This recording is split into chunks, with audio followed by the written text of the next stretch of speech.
Greetings.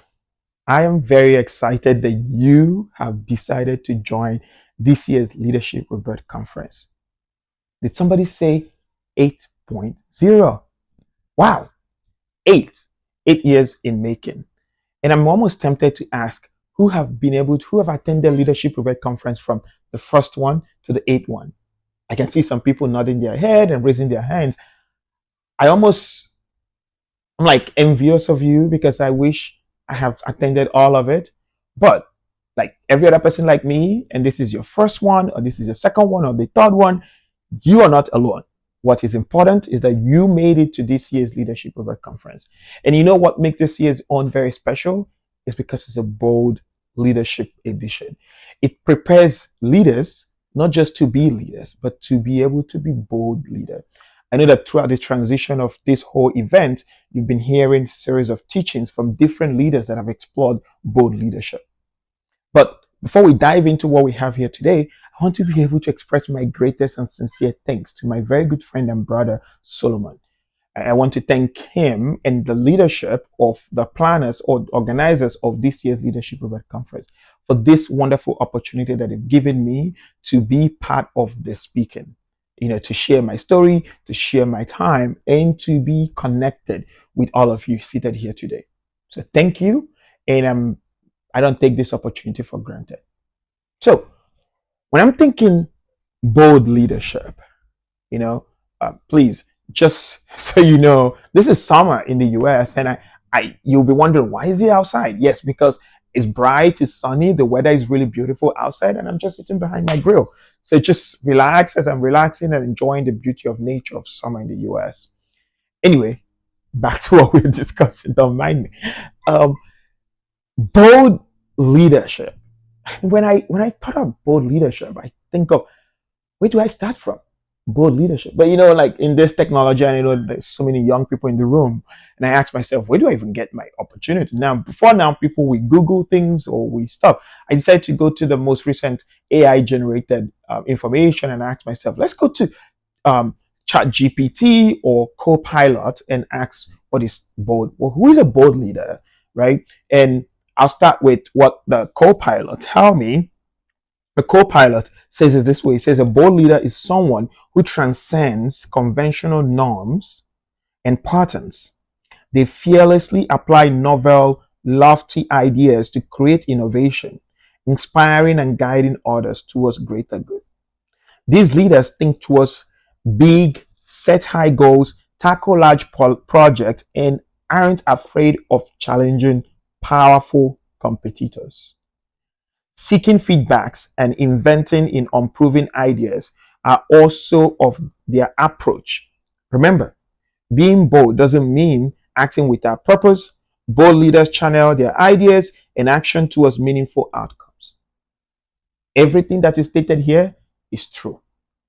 One by one of it, right? I hope you get the point or the gist of what the definition is. And that is what Copilot thinks of a bold leader. Let's look at ChatGPT and see what ChatGPT thinks of a bold leader.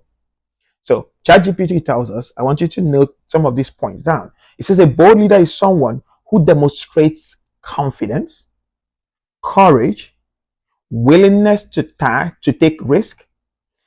They often stand out of their vision, decisiveness, and ability to inspire others and motivate others. Historically, contemporary examples of bold leaders, they kind of give examples. I don't want to go into that part, but in summary, it says that bold leaders often challenge the status quo, embrace innovation, and are willing to face diversity. If you don't get anything from all this definition, one of the things that stood out or that is very consistent in two of the definitions we just had this afternoon is a bold leader is consistent, innovative, right? And not afraid to change the status quo, the norm, what everybody is doing. So today I will be sharing seven qualities that I think, for me, that has prepared me as a bold leader. And just to give you a little background about me, I know that you've listened to my background, and I won't bore you again with another profile of myself. But if you know me, and people that know me knows that one of the things I don't do is I don't take no for an answer. And that is what, when we talk about bold leadership, we talk about people that challenge the status quo, right? And if you want to change things, you can't just take no for an answer, right? You will have to work towards making things, efforts to change what everybody thinks is conventional. Probably you've heard this statement when people say, oh, this is how we do it. Oh, this is how we've always done it. Wrong answer, right? You come into an organization and everybody's telling you, why do we do this? Why do we actually do this like this? And you hear statements like, oh, that's how we've always done it. Wrong answer. That is not the right answer, right? And I'll give you several examples of how these things have translated over my life and over the course of time. And you will understand that when someone says no to you, there are two things that is happening. Either they don't know the answer, or they are not willing to make a change. Most times, that's the answer. I mean, there are certain no's that absolutely is a no because it's a policy, is a law. Unless for you to get to a yes, you have to work towards changing the policy. But there's always a way to get into a yes. Then, alternatively, there's what is called exception to policy. To every policy, there's always an exception. Sometimes we're just lazy to look for the exception. So, but in order to get there, we have these 7 things that we're going to look at, 7 key things that I think that visionally have prepared me to being a bold leader. I want you to write this down. I'm going to list them all so you don't get lost of track. So you can also keep me in track and I also keep you in track. Is that okay? Let's do that. So the first one, number 1, is visionary thinking. Visionary thinking, right? Number 2 is decisiveness. Decisiveness. That's decision making, right? Number 3 is resilience. Resilience. Agility, or you can call it agility, resilience. Resilience.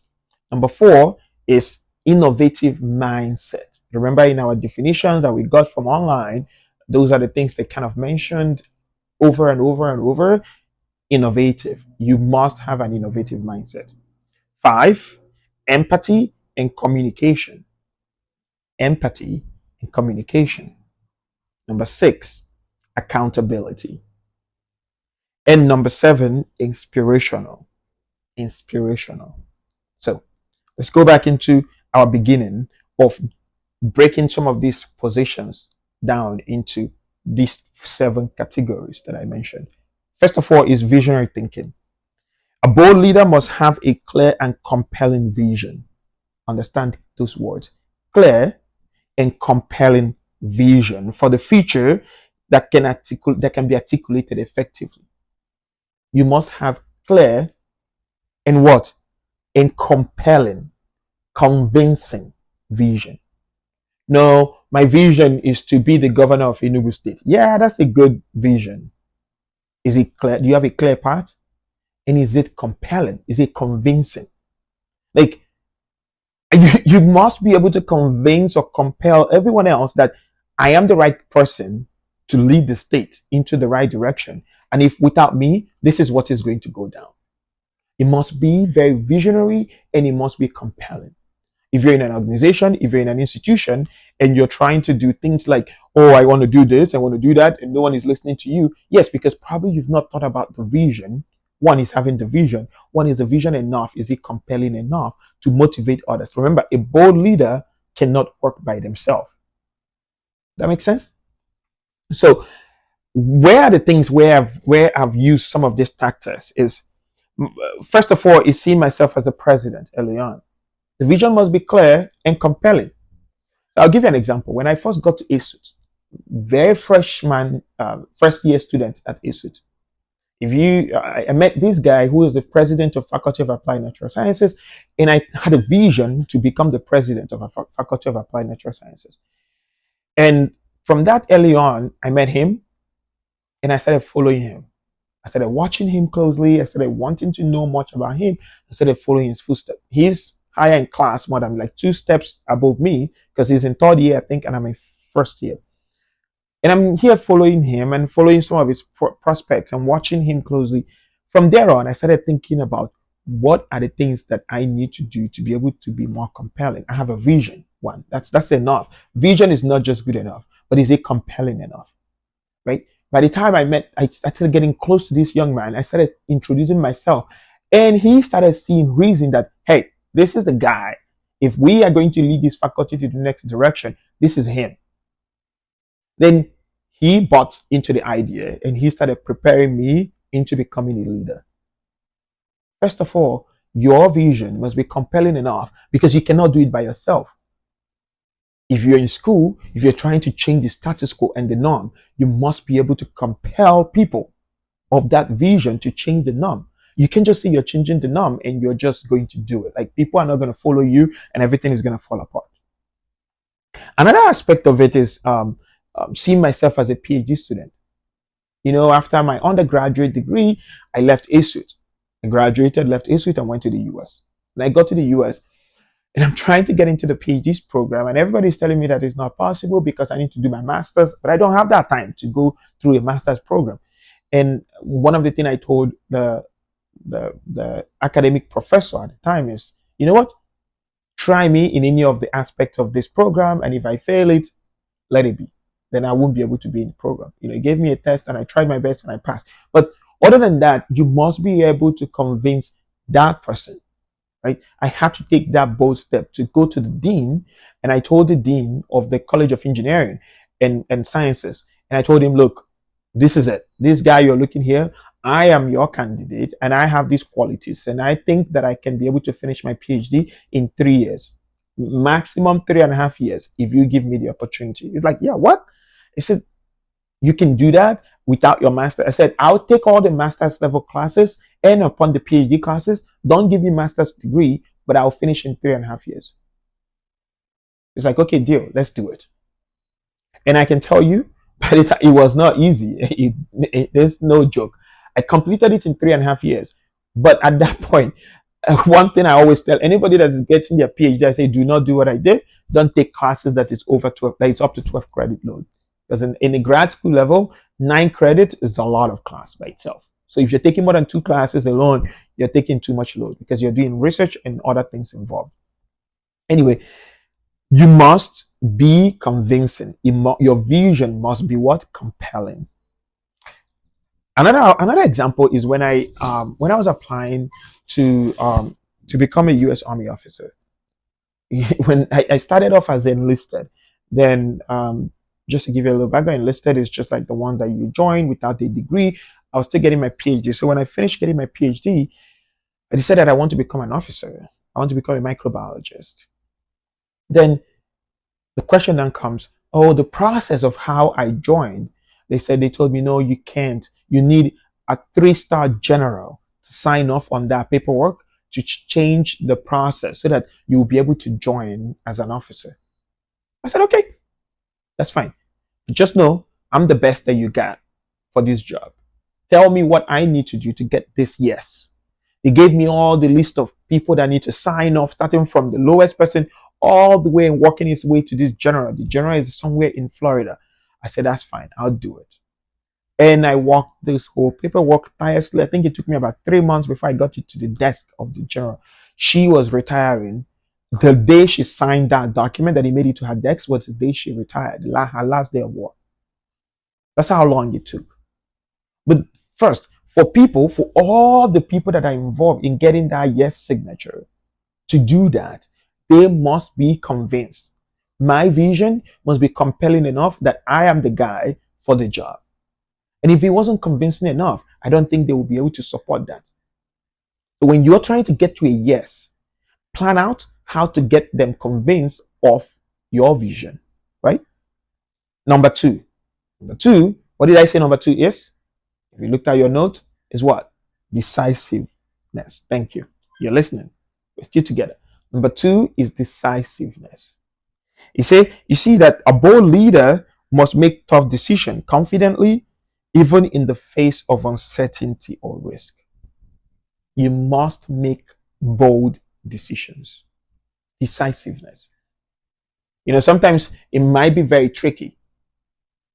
And everybody is looking at you. When you say you're a bold leader, when you come out bold, now you have the vision. Like we talked about the vision. You have the vision, it's clear.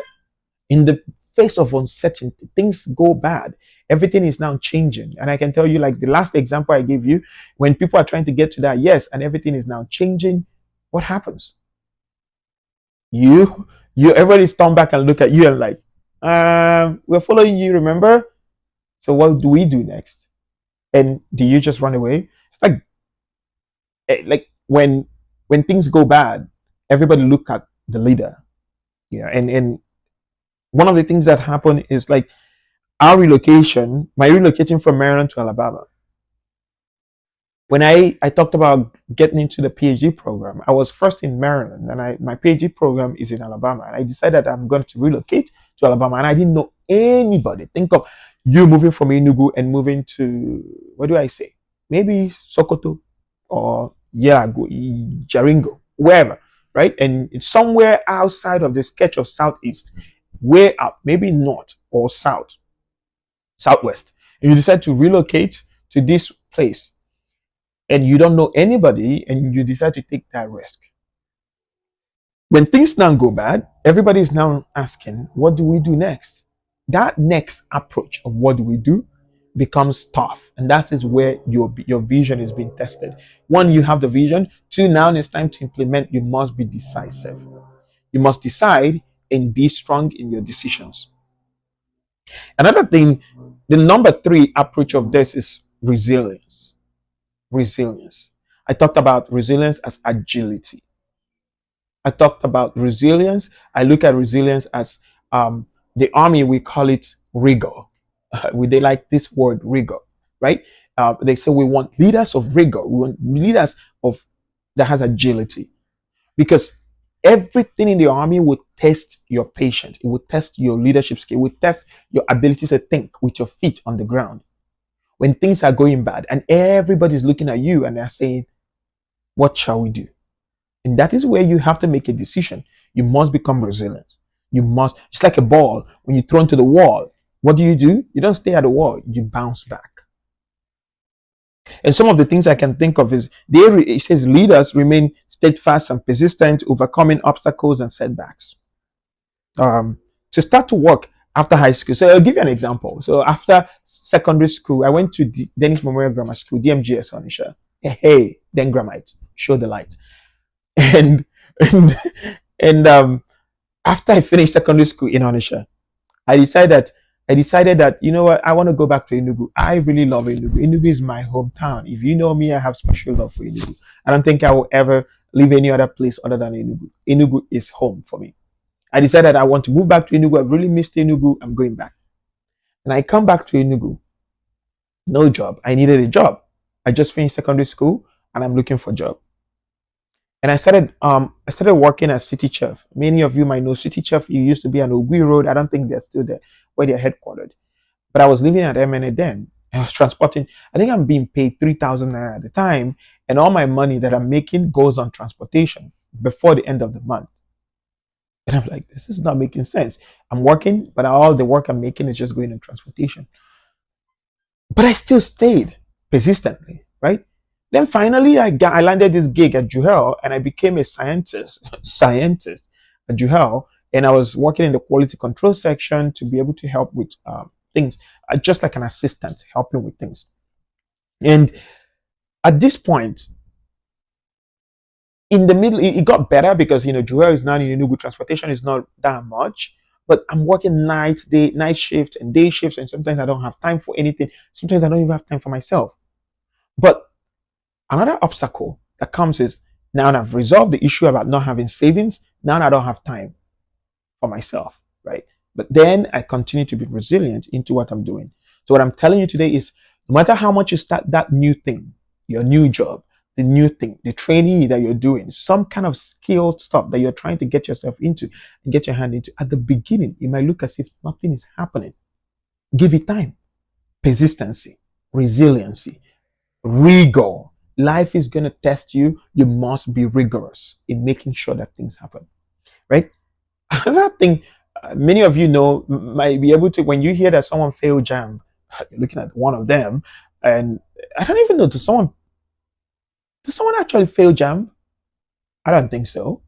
I don't know, but you guys, I know some of you might be able to tell me, But I don't know if someone actually, when we say someone failed jam, jam has a, oh yeah, jam has a cutoff mark, and if you don't meet the cutoff mark, then you failed. Yeah, that makes sense. So then actually, I don't think I failed. I think people fail. I think people just don't meet the cutoff mark. Anyway, that's a conversation of another day of defining what fail means and what not meeting cutoff mark is. And if there is a set threshold, and if you don't meet the threshold, and someone can argue, yeah, that I failed, but I didn't meet the threshold and I didn't meet the cutoff mark, so I didn't go to school in the first year of me finishing. So after I left, because I'm working and doing all of these things, I didn't meet the threshold. I didn't get in school. So now at this point, I'm like, oh yeah, it's never gonna happen. I'm not getting into school. But by and large, bottom line is eventually you, the boy you see here, finally got admission into institute, and I made it through. Right at the face of that adversity, I continue to persevere. You continue to press on. You continue to push. Another example is my driver's license, and I know that when I share this story, people are very people that know this story always think so. I'll tell you guys this story. So when I came to the US first, I used to drive in Nigeria. I have my Nigerian driver license, and for some reason, there's what is called parallel parking. It's like when there's a car and a car, and you have to park in the middle of those two cars that are parked on the street on the side of the road. So you have to pull up in the one in the front and bend your car to be able to fit into the small space in the middle. So I never know how to do parallel parking. So I go do parallel parking, I fail, and finally I learned how to do parallel parking. So I failed driver's license. I failed 5 times, 5 full times. So the first 3 times I failed parallel parking. The 4th time, already I failed 4 times. I went the 5th time and I passed. But the 4th time of going to after I've learned parallel parking, I did it very well. So I went to the test. I passed parallel parking. And at this point, I'm already thinking, I'm calling people back home. I say, pray for me. The devil, I don't think driving, even some people told me, I don't think maybe driving is not your thing. Maybe God does not want you to drive. I'm already calling people, pray for me. I think my village people are after me. They don't want me to drive in America. And I'm like, hi, oh my God, these people followed me all the way from Amuri to the US. This is happening for real, for real. In the 4th time, so this is the funny part. And now I learned how to do parallel parking. I finished parallel parking and I passed parallel parking. And now it's about to, the guy was like, okay, let's hit the road. You passed this part. Let's drive on the road. It started snowing. As it started snowing, it started fogging. The whole windshield started fogging. And if you know, if you're running a wet MN buses, when it's raining and it's fogging the glass, what do? They find towels from the side and like and wipe the windshield. So I'm like, am I supposed to wipe this thing or the windshield? What am I supposed to do? And I'm still driving and I'm driving and I'm driving. And the guy is like, can you see? I'm like, no. He said, pull over. You're a danger to yourself and other drivers on the road. I'll take over from here. The guy got in and said, you know what? When this happened, you press the vent on, make sure the air condition is on, and press the vent that wipes heats up the windshield. I'm like, wait, what? And he said, sorry, you failed. And that is how I failed the 4th one. I went back very depressed and everything. But at the end of the day, it's ignorance. I did not know that there was something in the car, my car that I have, and I didn't even, because I never know about it. There's something you can press and all those fog will just disappear. But what did the lesson in all of this is that persistency. Imagine if I gave up in the 1st time, after the 1st one, or gave up after the 4th one. I wouldn't probably have a driver's license in the US. But at least I've been driving up until this moment. You know, then the other part, the last one about perseverance is life will test you beyond reasonable doubts. And now I tell people I'm an American citizen, right? And for the first time in November last year, I came back to Nigeria and I was going to the embassy. Now I'm not going to the embassy to go and look for visa. I'm not going to the embassy to go and find something. I was walking into the embassy, to the American embassy as an American. That nostalgia, that feeling, I was having chills all over me. I was sharing this with the people inside the embassy. I said, the last time I was here, I was in this line. I was looking at the lines of people looking for visa. I said I was in that line. But you know the difference between me being in that line is that I remembered myself coming through these lines 3 times and failing. 3 good times and failing. And the fourth one, I passed it. So if I had given up, or if the people around me had given up, guess what happens? The vision dies. Resiliency, persistency, rigor in the face of adversity. It takes us to number 1 point that I mentioned is the vision must be what? Must be very clear, but also compelling. Again, going through the American visa process, I'm not the one sponsoring it. I'm not the one paying for it. My family is paying for it. Imagine if they gave up, right? If it's not compelling enough, they will give up. And they'll be like, we've done our part. But the vision must be clear and very compelling. Which number are we? I think we've done number 1, number 2, number 3. Now we're number 4. Number 4 says what? Yes, you're listening. Innovative mindset. Innovative mindset. And if you listen to in the introduction, like everything I read at the beginning about the definition, the book definition of all of this bold leadership stuff, it all boils down on innovation. We're young and very innovative. That's what they talk about young people, right? When they talk about young people, they say they are young and innovative. What they mean is not because these young people generate or build the next AI or the next things. Yes, that is good. But when you hear these are young and innovative people, that means they can find solution where nobody else is looking, right? If you come and the road is blocked, what do? You find an alternative road. There's always a road. There's always a road. It's never blocked. You must become innovative to be able to make these things work. As we are trying to be able to make life better, all we're looking for is opportunities and approaches that will make our life even much more better. You must be innovative. You must try new things. They are willing to challenge the status quo and embrace change and innovation. Remember what I said at the beginning about this is how we do things. No, that does not work for me. Wrong answer. When I arrived in Kenya, when I was posted in Kenya and I was working in Kenya, and the first thing I asked is, they say as a leader, the first thing you do, the first 90 days, your first 3 months in a job, don't do nothing. The first 90 days in a job, do nothing. That's one thing I learned in the army. We change job all the time. They say as you arrive in your first 3 months in a job, do nothing. What you do is just watch.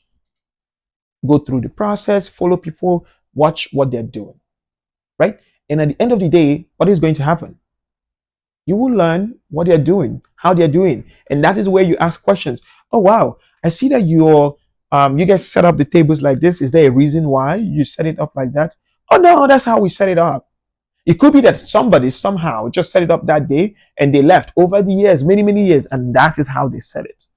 Now you know there is no reason to that and you can make changes if that is not right. But first of all, try to understand reasons behind it and don't be shy to make those changes. But when you start hearing things like this is how we do it, that's a wrong answer. That is the opportunity, that's a room to tell you that this is a place you can look more in depth to see if there's an innovation that you can make there to make things better. I remember when I was in command and the award process was very slow. And I told myself, if there's one thing I would change, I want to change the award system. Everybody's like, this is how we do it. It worked I said, it doesn't work. Because when you start doing something and everybody's routinely doing it, it looks like it works, but it doesn't really work. And by the time I'm done making all the changes, which was painful, and everybody will look back and like, yeah, Egbo was right. This thing is much more better now. The same thing happened in Kenya. When I got there and I was trying to make changes, I'm looking at all the opportunities and places that can streamline things. People were like, no, because change is difficult. You're taking people from their comfort zone and replacing them into a place where they're not used to. And they're like, no. But what happens? At the end of the day, by the time you make these changes and make the vision clear and compelling, you convince them. And guess what happens? They tell you, we're very happy. We miss you. And we're thankful that you make these changes because now life is much more better. An example is, why is it that we don't have contract that does this? Why are we doing this like this? And I wish I can give you so many examples of some of the things that's coming in my head. But Bottom line boils down to when you start hearing things that this is how we do it in an organization, this is a place for you, this is a room for you to make a change. As a board leader, don't be shy to ask for change. Don't be shy to ask people why. You know, if there's anything you need to learn about these 5 things, 5 W's. When you think of what to do, think of 5 W's. Why, where, when, what, and where. Why, when, where, what, and when. Right? 5 W's. For everything as a leader, if you can answer these 5 W's, that solves the problem. Where is this going to happen? When is it happening? Where is it going to happen? What is going to happen? And why? If you can answer these 5 W's to when you approach people and you act, an example is when people ask me for money in Nigeria, they call me my friends, my family, and they ask me for money and they say they need money. And they say, oh, I need money to buy things are expensive. And like, yeah, you want to buy things, food stuff, or you want to buy, say, a set of machine or something that you want, an equipment, a piece of equipment. But I don't know the cost. What do you need? You need an equipment. Yes, we know that. And people tell you, hey, any amount that you have, just give us. Yeah, no, I don't know the cost, so I can't even give you any amount. My sister did this one time, and my sister was like, oh, my son wants to go to travel for an exam, and I need, can you help me with the transportation? Then I'm like, you can't just come here and tell me to help you with transportation. Like, how much is transportation? Now I know what, where are they transporting to? Like, all these things are very important, because I can't remember last time I entered public transportation in Nigeria, right? So I decided to give her 1,000 naira, and I realized eventually that he's going to Abuja, and I gave her 1,000 naira for the transportation. She was so mad. She was like, really? You give me 1,000 for him to transport to Abuja? Would 1,000 even bring you from Abuja to Enugu? I'm like, see wahala. I don't even know how much is transportation to Enugu. If you tell me that he's flying, then I can tell you how much I think flight costs based on the last time I paid for tickets. But you should tell me how much it is, so that, like, be a leader that is decisive, innovative, find a way, find opportunities to be able to explore new things, right? So, it's increased. Make sure that when you're doing things, when you're trying new things, you must be able to change. Understand that change is difficult, but also bear one thing in mind as you're thinking of innovations is this: you must increase efficiency in everything I'm saying. At the end of the day, if you cannot improve efficiency and you're making change, you're just running around a circle. You know, there is one prayer that I always pray that has sustained me even till now, and is this: Father, give me speed and accuracy. Speed and accuracy. Because you can be running very fast, you have speed, but there's no accuracy. Or you might be running accurately, but there's no speed. You know the direction, you know the path of the direction, that's accurate. But then your speed is very not there. You're not going to get there on time. Or you have the speed, you have the energy, you have everything. You're buffed up, you have all the gears, but you don't know where you're going to. You just keep running in circles. You're never going to make it to the end of the goal. Speed and accuracy. And that brings us to the point where when I talk about innovation, you must be efficient. You must increase efficiency, right? Think of these 2 words as you digest it in your mind: is efficient and effective. Efficient and effective. When you have time, write it down and Google it. The difference. If someone is being effective and someone is being efficient, and you understand what I mean by speed and accuracy. One is fast, one is accurate, right? But as a leader, you must be able to have both. You must be an effective leader and that possess efficiency. You must be efficient and you must be effective, right? So you must be efficient and you must be effective. Number 5. I love this one again. It says empathy and communication. It's very dear to my heart. One of my leadership philosophies is communication is a key. You know, there's one thing that's always, if you go to an organization, one of the things that everybody complains about is communication. If I tell you now, if I call an organization, maybe your organization, if you have one, and I call people and I say, what is the problem?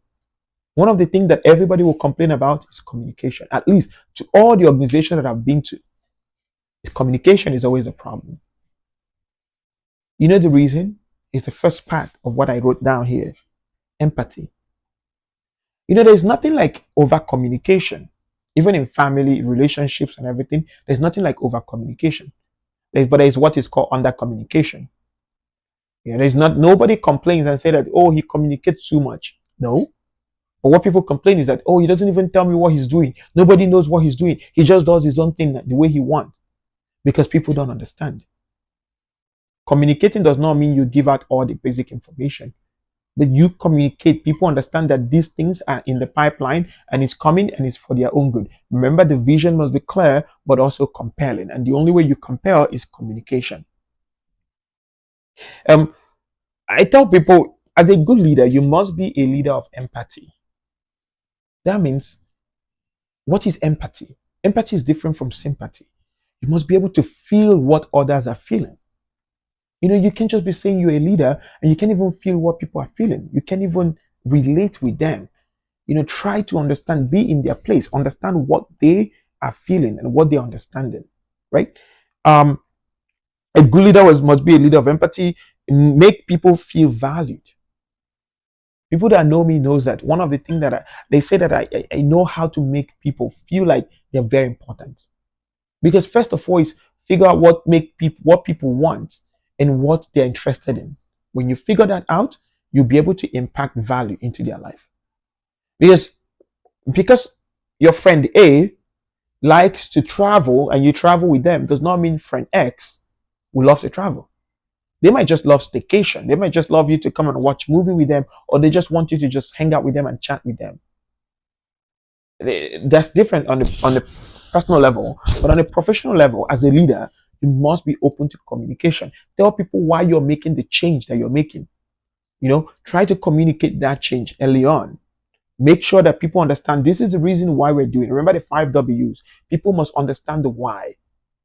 If they don't understand it, things derail out. You know, a leader must lead from the front and center. It's one of the key leadership philosophy that you must keep to heart. In the army, we say that leaders lead from the front, but I put that also they lead from the front and center.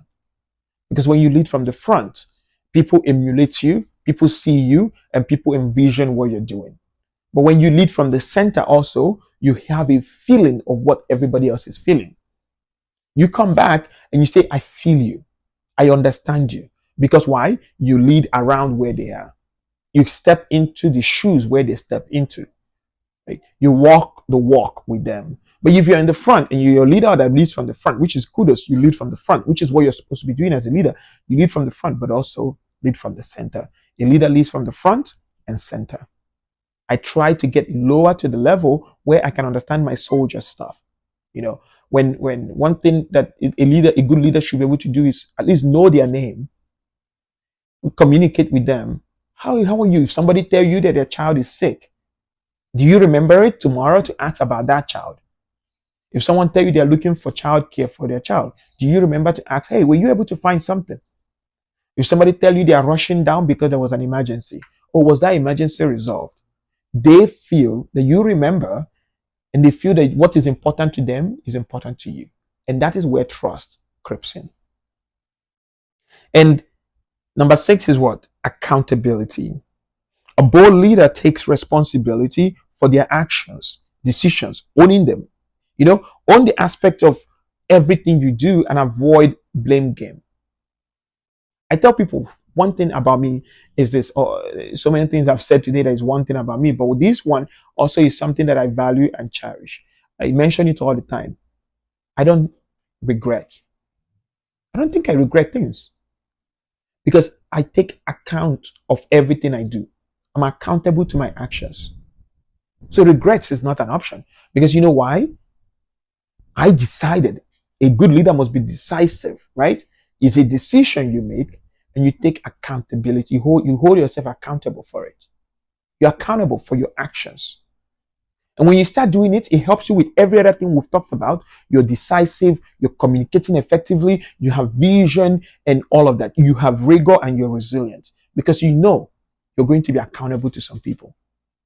You know, some of my friends here in this room probably know me, and we have a checkmate things that we talk about, and I hold them accountable and I ask very tough questions. Why are you doing this? Why are you making this decision? Why are you deciding to do this? Is it because it's convenient or because it's the right thing to do? Right? And that keeps everybody accountable. Accountability is very critical. If you see yourself doing blame game, oh, if not because this person did this, then you're not a leader. You're not a leader because now you're blaming who should be the leader. As a leader, it's your responsibility to be thinking. People tell me that you must have option A, B, C, and D. You know, you must have a PACE plan. In the military, we call it PACE plan, where you have primary, alternate, contingent, and emergency. Right? What is your PACE plan?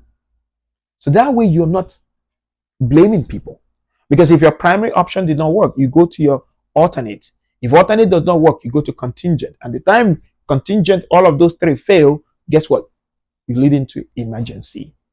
And that's how you figure these things out. And lastly, it's inspirational. They motivate and inspire others through their passion, energy, and commitment. Pour into others. Help others to drive. Help others to thrive. You must pour into others, right? You must be able to pour into others. Inspirational. You must inspire others to be able to do great things. A bold leader and a good leader does not leave it where it is. And there's this award that I'm being nominated for. It's called the Black Excellence Award. And they're looking at how have you inspired others to do excellent things? How do you inspire others to become great leaders? And it's listing all the things you've done, even at place of work. One of the things that we are evaluated in the military is not just your leadership skills, but also your how do you inspire others? Do you inspire others to do things? How much, I call it being a leader of presence. You know, there are things that if you're here, people are doing it, people are moving chairs just because you're here. Or would people move chairs because they think it's the right thing that you would suggest for them to do? And that is where you come to and you realize that you have been an inspiration. A leader of inspiration motivates others. My friends here and everybody else that know me will know that my life is a challenge, right? And you try to be able to inspire people and put people. I tell people this. I said, look, if I come to Enugu tomorrow, if I come to Enugu anytime, I would never be stranded. Reason is because I've built people. I've invested in people. When I say built, not like I molded them from scratch, but there has been element of investment that I've made, not necessarily money, but they believe that as the aspect of their milestones of the careers that they've chosen or the things that they've done, that I was part of it, right? And it could be just giving advice. It could be just pouring into them based on the mistakes that I've made, and I see it and I'm like, you know what? Avoid this. This is stakes thing is a no-go area. But by and large, above all, don't run alone. Make sure you're motivating somebody that will go with you. These traits enable both leaders to drive progress, inspire their team, and achieve significant outcomes. These things that we've talked about, it helps both leaders to, or rather, it has helped me to drive progress, inspire my team, and achieve significant outcomes. And what I'm telling you, what I'm sharing with you is that the place of, it's at the place of experience, personal experience, right? Personal level of what I've done and what I've seen to be practicable. And I encourage you today, I encourage you to be a bold leader. I encourage you to pursue excellence. Encourage you in pursuit of excellence, to pursue things that are very, very thriving and exceptional in things you do. Be a leader of rigor. Don't take shortcuts. Don't take things because they are easy. Sometimes that hard road is very significant. You know, I remember the path I wanted to go to. I had a vision that I want to go to Australia, but for me to do that, I had to come to Kenya. Then finish from Kenya, I had to come to Seattle for 1 year, where I am now with Bill and Melinda Gates Foundation. Then when I finish, I will get to Australia. That was a path, but that was a long path. But if I had chosen the shortcut to be in one place upon the time, when I'm in that one place, I might not have the qualifications to be able to get me to where I need to go. Because my experience in global health in Kenya and working in State Department prepares me to work with Gates Foundation. My experience working in Gates Foundation as a global health officer prepares me to be able to be an exchange, much more exchange global health officer with the Australian Defense Force. So never take the shortcut. Sometimes the shortcuts is easy and good, but also look at the end goal. How much is it getting you there? And when you do things as a leader, everybody might not see it. They might not see the point of what you're trying to get because you know the vision. But when people are getting confused, it might be that, again, go back to point one, it is not, it's not clear enough. It's not convincing enough. Lay the roadmap. What is a roadmap? What is the leading roadmap to the success where you're going to? Lay it out so that people can see it and see that we're still in the footprint. We need to get to where we're going. As a family, the same way in my family, we sit down and we lay out these things I just told you about getting to point A to point B. We lay out, okay, we want to get here, we want to go to Texas, we want to do this, this is what we want to do. How do we get there? Then we need to get to this place, get to this place, get to this place, right? We want to put the kids to a certain school. How do we get there? When you understand these road paths, when you understand these things as a board leader, you take challenging steps. Everything, they say Rome was not built in a day. But you know what? Rome was built with strategy. And I encourage you to have strategy, strategize, be inspirational, be a leader of rigor and resilience, but also be a visionary leader. As a visionary leader, as a bold leader, you must be a visionary leader. As a visionary leader, you must take bold actions. When you take bold action, take innovative actions. And when you take innovative actions, those actions must be exceptionally innovative, that it can be able to enhance efficiency. And lastly, I thank you for giving this opportunity and listening. And I hope that I'll see you at the top very soon. And I'm looking forward to all the great things that you're going to achieve. Thank you and God bless.